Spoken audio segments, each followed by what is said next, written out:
तर एक जबरदस्त बातमी आहे. टीम इंडिया पुन्हा एकदा वर्ल्ड चॅम्पियन. हो, सलग दुसऱ्यांदा T20 वर्ल्ड कप जिंकून आपल्या टीमने अक्षरशः इतिहास घडवलाय. जगभरात भारताचा झेंडा पुन्हा एकदा फडकला आहे. खरं सांगायचं तर ही फक्त एक मॅच नव्हती. हा एक चमत्कार होता. म्हणजे बघा ना, ही कामगिरी इतकी मोठी आहे की क्रिकेटच्या इतिहासात एक पूर्णपणे नवीन पान लिहिलं गेलंय. चला तर मग बघूया हा विजयाचा प्रवास नेमका होता तरी कसा. तर बघूया टीम इंडियाने जगभरात आपली ताकद कशी दाखवून दिली आणि हा इतिहास कसा रचला. म्हणजे ही फक्त एक ट्रॉफी नाहीये. हे भारतीय क्रिकेटच्या इतिहासातलं एक सुवर्णपान आहे असं समजा. या विजयाने ना एक गोष्ट अगदी स्पष्ट केली आहे की भारतीय संघ फक्त एक मजबूत संघ नाही, तर तो आता जागतिक क्रिकेटवर राज्य करणारी एक महाशक्ती बनला आहे. आता बोलूया टीम इंडियाच्या त्या शानदार कामगिरीबद्दल, कारण हा विजय काही एका दिवसात मिळालेला नाहीये. संपूर्ण स्पर्धेत म्हणजे अगदी सुरुवातीपासून आपल्या टीमने एक जबरदस्त एकतर्फी वर्चस्व गाजवलं होतं.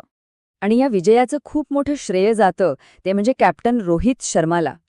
काय नेतृत्व होतं त्याचं, अगदी धोरणात्मक आणि शांत. त्याच्याच नेतृत्वाखाली संघानं प्रत्येक मॅचमध्ये एकजूट दाखवली आणि आपला सर्वोत्तम खेळ करून दाखवला. अर्थात विजय हा नेहमीच सांघिक असतो नाही का, पण काही खेळाडू असे होते जे या विजयाचे खरे शिल्पकार ठरले. बॅटिंगमध्ये बोलायचं झालं तर विराट कोहली आणि सूर्यकुमार यादव, काय धडाकेबाज खेळी केल्या त्यांनी. आणि मग गोलंदाजीमध्ये जसप्रीत बुमराह, त्याच्या भेदक मार्याने तर प्रतिस्पर्धी संघाला प्रत्येक वेळी अक्षरशः घाम फोडला. आता वळूया त्या क्षणाकडे, ज्या क्षणाने सगळ्यांच्या हृदयाचे ठोके वाढवले होते. हो, फायनल मॅचबद्दल बोलतोय. ती चॅम्पियनशिप जिंकणं अजिबात सोपं नव्हतं. मग नेमकं काय घडलं असेल त्या फायनल मॅचमध्ये? एवढा मोठा दबाव भारताने तो कसा सांभाळला असेल आणि तो विजय तो कसा खेचून आणला?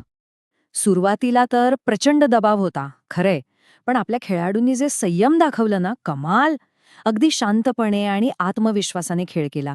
मग काय, महत्वाच्या क्षणी विकेट्स घेतल्या आणि त्यानंतर बॅटिंग तर इतकी जबरदस्त झाली की भारताने हा शानदार विजय आपल्या नावावर करूनच घेतला. आणि मग अखेर तो क्षण आलाच, ज्या क्षणाची आपण सगळे वाट बघत होतो.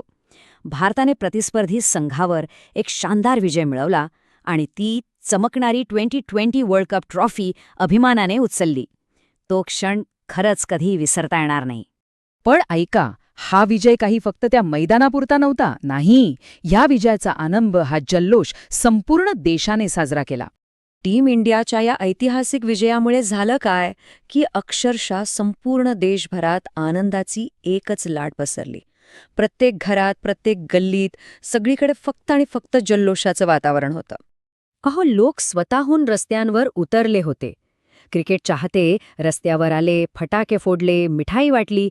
काय जल्लोष होता तो, जणू काही दुसरी दिवाळी चाली होती.